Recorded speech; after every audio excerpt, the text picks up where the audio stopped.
Lee Fang is one of the most scrupulous and diligent investigative journalists in the country. He's been on our show once before to talk about his Twitter files reporting. From 2015 until last month, he was an investigative reporter at The Intercept, and for many years at The Intercept was my colleague. He has just moved to Substack, and for his first article documented a significant error made by MSNBC host Mehdi Hassan when Hassan was interviewing and attempting to malign the reporter Matt Taibbi and his reporting on the Twitter files. You recall that the Twitter files revealed a broad censorship regime imposed by various security state agencies, including the FBI, the CIA, and Homeland Security. In response to Lee's article, Hassan chose not to address the substantive critiques raised, but instead, in the most unsurprising move imaginable for a liberal corporate journalist, chose instead to publicly brand Lee a bigot, accusing him of Islamophobia. For our interview segment, we have Lee with us tonight. We'll talk to him about his new article and all of these related issues as well.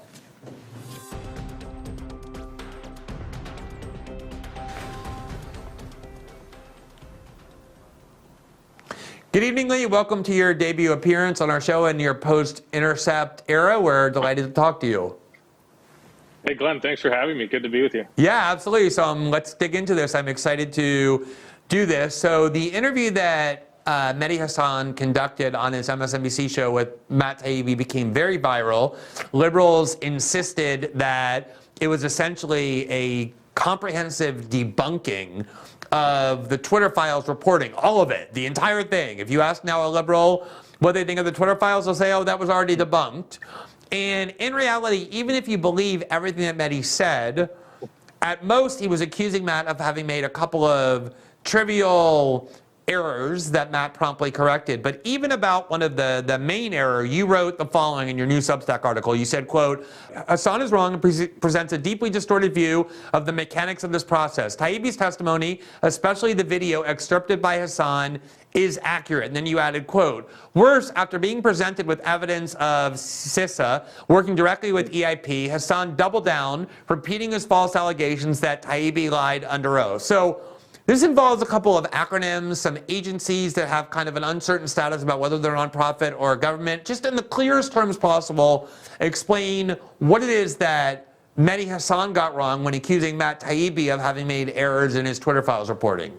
The most egregious part of this back and forth between Taibbi and Hassan was this charge by Mehdi that when testifying before Congress, Matt Taibbi lied under oath, that he told Congress that the CISA, this government agency that's a sub-agency of the Department of Homeland Security, cybersecurity and infrastructure agency, that they were basically working hand in glove with a nonprofit group out of Stanford called the Election Integrity Partnership, and that Twitter executives did not differentiate between the government or this Stanford-backed disinfo group when they were working to censor alleged disinformation, misinformation around the election. That was the claim by Taibbi. Mehdi claimed that this was a lie, an intentional misrepresentation of the facts under oath, that Taibbi had gotten this wrong, and that it was not CISA, the Department of Homeland Security agency, that it was in fact just CIS, the Center for Internet Security, this government contractor, that's a private sector government contractor. And so that kind of, as you mentioned, debunked the entire Twitter files. Okay, let me just interject there. We have that portion of the video. I think it's important to show. Now, I just want to note, it's just kind of amazing. You know, we had you on, we had Michael Schellenberger on, we had Taibbi on twice, we had a couple of other Twitter files reporters. This is a very sweeping story showing countless examples of the U.S. security state influencing big tech companies, in particular Twitter, relentlessly to get material censored, even if Mehdi had not been completely erroneous in what he was saying. The idea that this debunked the entire reporting is lunacy, but let's look at that part of the interview that you just described, and then I want to ask you to kind of break it down and what your reporting showed about why Mehdi, everything he said here was false. Let's take a look at that part of the video. The EIP was, let me finish the question, you can come back in. You also claim the EIP was partnered with the government Cybersecurity and Infrastructure Agency, CISA, to censor Twitter, but you mix up CISA, CISA, a Homeland Security Agency, with the Center for Internet Security, the CIS, which is a non-profit. In fact, you added an A to CIS, I think people can see it there, in brackets, to make that false claim. It's just error after error, Matt, on just this one topic. So, Matt, I think like if you're confronted that way on live TV, being told without the documents in front of you that the staff at MSNBC has documented this error, I think Matt's kind of instinct was to say, yeah, look, maybe I got that wrong and I'll correct it. But in fact, your reporting showed that it was Matt who was correct and Mehdi who was wrong. How come? Well, in this instance, yes, this was a mistake in one of hundreds of tweets, of Twitter thread tweets. Matt did switch one of the acronyms and get it wrong. And Matt, after this, viral interview, corrected the record on Twitter. And I think he went on. He went on and corrected it before it even aired. Once the interview was over. Right. The same day he corrected it. After it was recorded and before it aired, he corrected it. But Mehdi went on further after this interview to post a video of Matt Taibbi, testifying before Congress about this issue and making the allegation that in addition to this mix-up, that Taibbi again mixed up this CIS with CISA while testifying before Congress. That's not true. There's several issues here. One, there's this claim that CIS, the Center for Internet Security, is just this private sector contractor that has nothing to do with the government. No, they were contracted by the Department of Homeland Security to run this partnership. They were working hand in glove with the Department of Homeland Security to help facilitate this kind of attempt at censoring certain types of political speech. But then even on that's kind of a basic misunderstanding that Mehdi doesn't have about how the federal government works. I mean, we all describe Edward Snowden as the NSA whistleblower, but he didn't actually work for the NSA. He worked for Booz Allen Hamilton. That's, we have private sector contractors that fulfill the basic functions of government, and that doesn't separate them from the government. But even with that point aside, Mehdi just gets the facts wrong in terms of the congressional testimony. When Matt said that CISA, which is an arm of the Department of Homeland Security, he was accurate. And that's when I posted, and to show that he was accurate, I posted both videos and documents from the election integrity partnership showing that they admit that they worked hand in glove with the Department of Homeland Security. And I posted new emails that hadn't been published before showing that, yes, it was the Department of Homeland Security elevating allegations of disinformation that were, originating from this election integrity partnership, this disinfo group, and forwarding them on to Twitter to say, hey, look, make sure you pay attention to this and make sure you delete these tweets or, shadow ban these accounts. So both in terms of describing how CIS worked functionally as an arm of the government, Mehdi was wrong. It was not just some, outside private sector organization. No, they were contracted by the Department of Homeland Security to carry out this task, and just getting the actual organizations and describing them accurately. Matt Taibbi was correct in his congressional testimony when saying that CISA was literally taking requests from these disinfo groups and then forwarding them onto Twitter and saying, hey, delete these tweets. They were also doing that. It was both CISA and CIS. So Matt got nothing wrong, but in I think like maybe 6 or 7 tweets now, Mehdi has doubled down and continued to claim, even in the face of all the evidence that I published on my Substack yesterday, that no, Matt Taibbi lied before Congress. It's just not true. So I think, what's clearly going on here is that for reasons that I want to actually ask you about, liberals have been incredibly hostile to this reporting from the first day it appeared. I'm sure you remember that the day that Matt published the first installment, liberal journalists united and proclaimed it all to be a nothing burger. They began immediately attacking his credibility, claiming he was doing PR for the world's richest man, using in creepy unison the same exact phrase. At the end of the day, Lee, this reporting is designed to show secret conduct on the part of the U.S. security state, Homeland Security, the FBI, the CIA, and others, in an effort to censor and control the internet. And yet, from the very beginning, liberals were incredibly hostile to this until they were claiming it was irrelevant. They didn't really reveal anything. And then they finally sent out Mehdi. And I think, you're never going to make progress. They want to believe that the story has been debunked. And Mehdi gave them this kind of fireworks, this sort of, theater in order to convince them. Why are liberals so hostile to the story exposing the conduct of Homeland Security, the FBI, and the CIA? Why is it so important to them to defend these agencies and have Mehdi working so hard to do that? What is the motive behind that?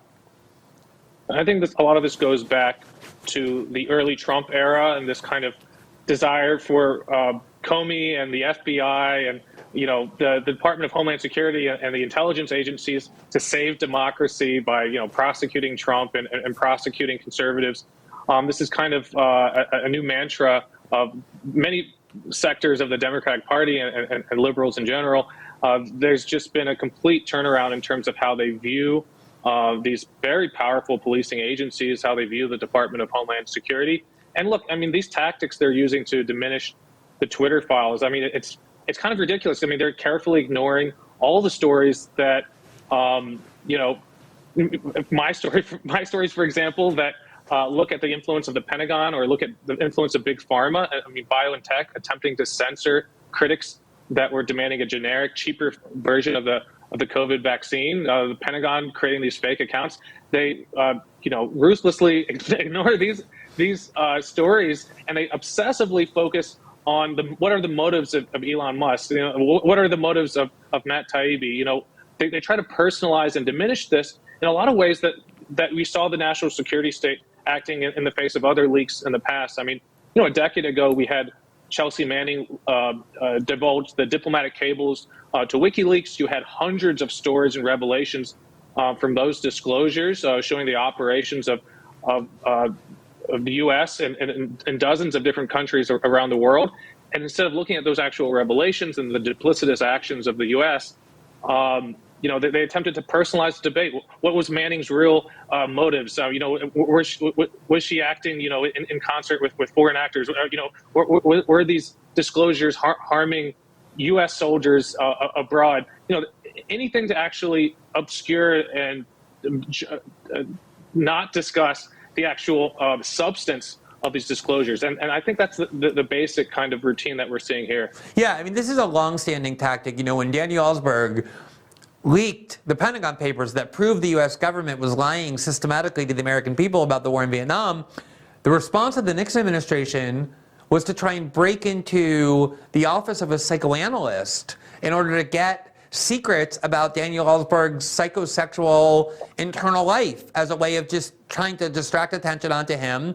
They obviously did that in the Snowden story. We knew from the beginning, the minute we unveiled our source as Edward Snowden, that attention was going to shift from the substance of the NSA reporting to who was Edward Snowden and what are his motives. It's a very common standard technique. And as you say, I think you're right that liberals in part are doing this because they recognize the CIA, the Homeland Security, the FBI as their allies in the fight against Trump. But I'm wondering if you agree with my suspicion as well. And it's based on things I saw at the Twitter Files hearing when Matt Taibbi and Michael Schellenberger appeared. A lot of the Democrats on the committee were being very candid and explicit about the fact that they want Homeland Security to censor the internet. They were saying things like, these are patriotic public servants who are trying to protect us from things that can undermine our, meaning free speech. They see this now as a threat and as a danger. And to me, it seems like the reason why people like Mehdi Hasan and those who watch him and those who think like him are so angry about this is because this exposed a secret censorship regime led by the U.S. security state that they in fact support. If you look a decade ago, congressional Democrats were investigating the Department of Homeland Security for simply creating social media alerts at flooding, at protests, at acts that could be seen as a national emergency. They said this is an unconstitutional overreach of the Department of Homeland Security. We can't have these national security agencies potentially even monitoring First Amendment protected speech. And now look at them. 10 years later, they're demanding that the Department of Homeland Security do more, that actually have their staff members coordinating on a daily basis with the social media companies. I mean, we get a particular look at Twitter, but this is going on at Facebook, at Discord, at even Nextdoor, and some of these other, communication platforms that people use on a daily basis.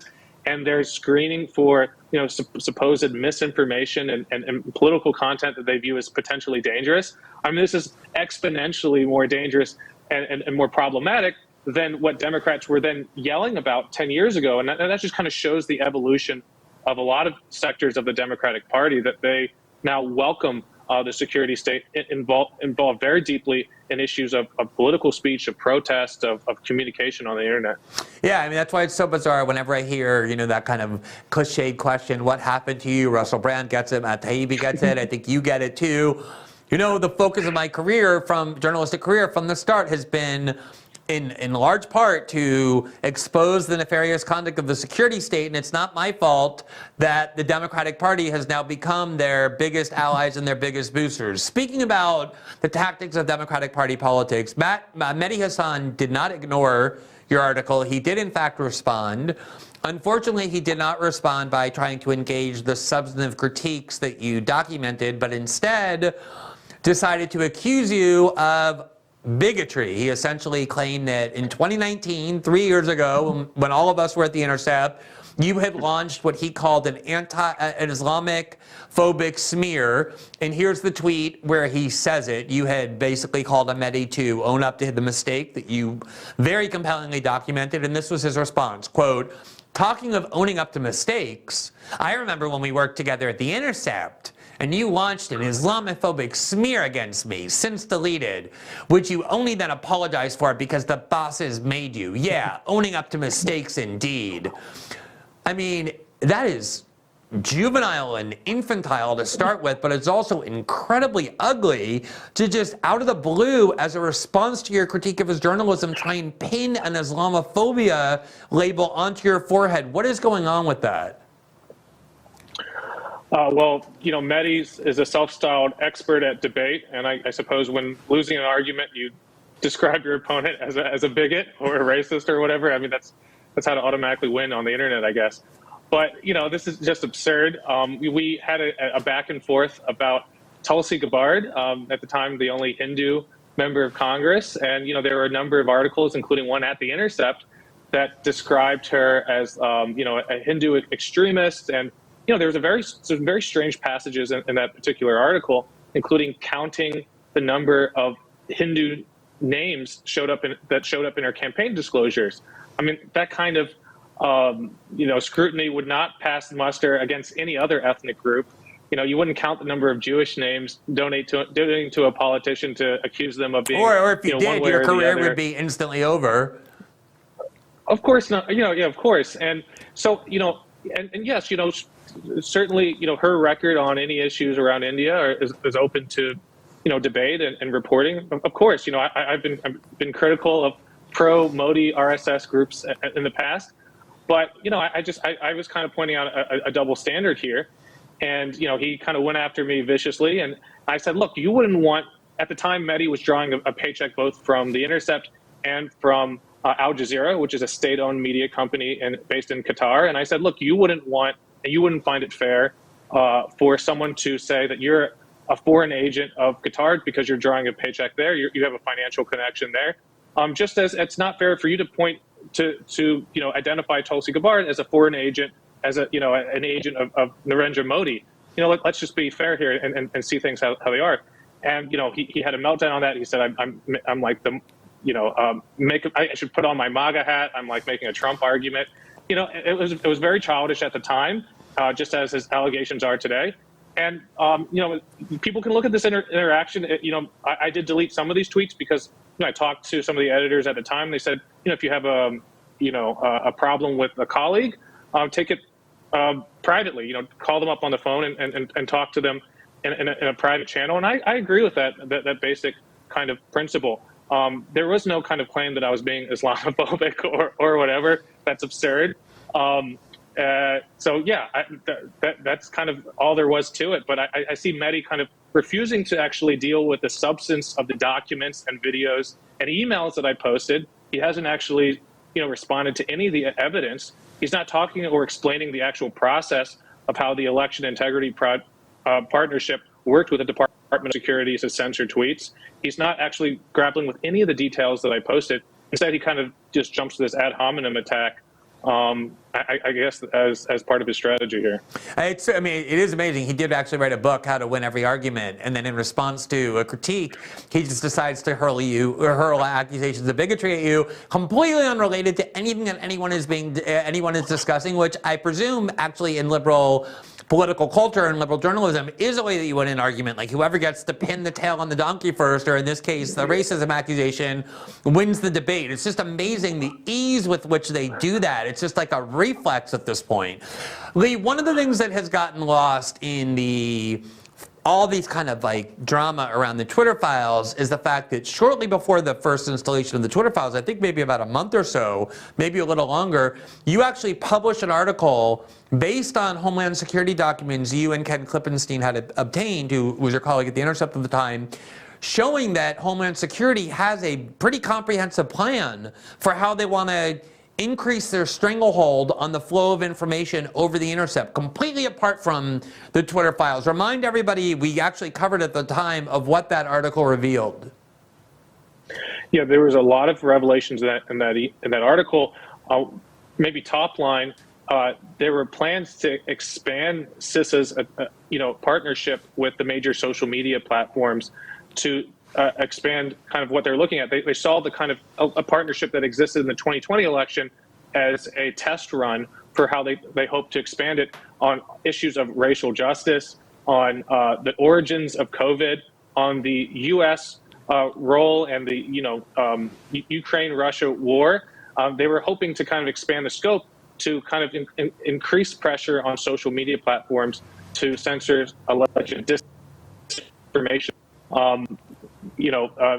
And relying not just on the Department of Homeland Security, but working with this kind of massive task force that came out of the 2017 anger around Russian interference in the 2016 election. This FBI task force with over 80 agents and them based largely in San Francisco, where all the tech companies are, relying on them to exert pressure on these platforms to essentially censor social media. And, as we've seen in the election, in the 2020 influence, this was a very kind of lopsided effort. It was very partisan. Who gets to decide what is disinformation and what is, accurate information? That wasn't clear. I mean, there were very little discussion of constitutional checks on how the government would be interacting with government speech.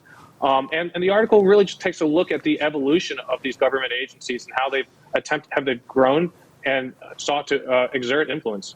All right, last question, Lee. Kind of maybe bearing the lead a little bit, at least as far as your career is concerned, but you're no longer at The Intercept. You're now at Substack. You published your first article there this week, the one that we've been discussing. I think people have forgotten that the same thing that the BBC reporter tried to do today to Twitter and to Elon Musk, and that the Washington Post and many others are still doing to Rumble, namely saying, oh, that's just a right-wing site where disinformation and hate speech thrive. They also tried doing that to Substack for a good while, until basically Substack hired a bunch of standard liberal journalists and it kind of got diffused. But in any event, talk a little bit about why you're now at Substack, what it is that you're hoping to do there, and how people can come in and read your work and support the independent journalism you're now doing. Well, look, I joined The Intercept over 8 years ago because it was, a beacon for adversarial, investigative, independent journalism, holding the powerful accountable, including the media, including kind of conventional wisdom and powerful institutions, going against the grain and pushing back against the most powerful forces in society. It's unfortunate that The Intercept has really drifted away from that mission. There's been some very kind of publicly documented and well-known cases of that, including their attempt to censor Ublin on the Hunter Biden laptop and many other cases. That's been unfortunate, but that kind of original purpose is something that I deeply believe in. That's part of who I am as a journalist. Those values are crucial for me, and I hope to continue that tradition at Substack. You know, I'm interested in holding the powerful accountable. I'm going to march to the beat of my own drum and have a principled, you know, focus on the powerfulness in society and kind of calling into question conventional wisdom, that, as it were. So, you know, this was the first piece on Substack, and I hope to publish a lot more in the days and weeks to come.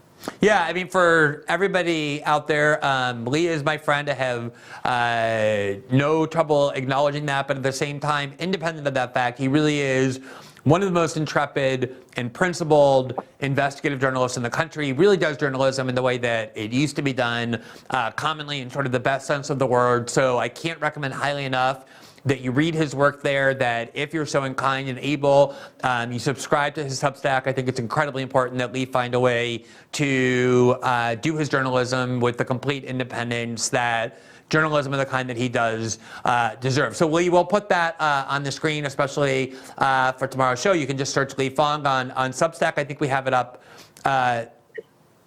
in the description as well. We're going to put it in the description. I hope people will find you there. Good luck with this sort of new stage in your journalism career. We really appreciate your taking the time to talk to us. Thanks for having me, Glenn. Yeah, Appreciate it. Have a great night, Lee.